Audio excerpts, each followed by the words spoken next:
ഞാൻ സാധനം ഒന്ന് ഓഫ് ചെയ്തു.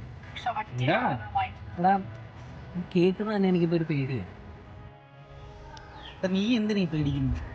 നമ്മളെന്തായാലും ഇവിടെ സേഫാണ്. ഇവിടാണ് ഒരു പ്രശ്നം വരാനും പോകുന്നത്. വെറുതെ ചുമ്മാ.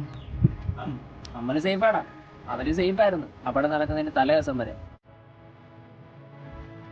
നീ ചിന്തിച്ച പോലെ നമ്മുടെ കേരള ഫയർഫോഴ്സ്, ഇന്ത്യൻ ആർമി, പോലീസുകാർ ഇവരൊക്കെ നിന്നെ പോലെ വിചാരിച്ചിരുന്നെങ്കിലും ഈ ഒരു പ്രശ്നം ഉണ്ടായപ്പോഴേ ഇതിനു വേണ്ടി ഇറങ്ങി തിരിച്ച വണ്ടി ഭ്രാന്തന്മാർ, പിന്നെ ജാതിയും മതവും നോക്കാതെ ഇറങ്ങി തിരിച്ച് കുറച്ച് നല്ല മനുഷ്യർ, ഇവരൊന്നും ഇല്ലായിരുന്നെങ്കിൽ ഉണ്ടല്ലോ ഈ 350 എന്ന് പറയുന്നത് നമ്മൾ ചിന്തിക്കുന്നതിലും അഭിപ്രായം.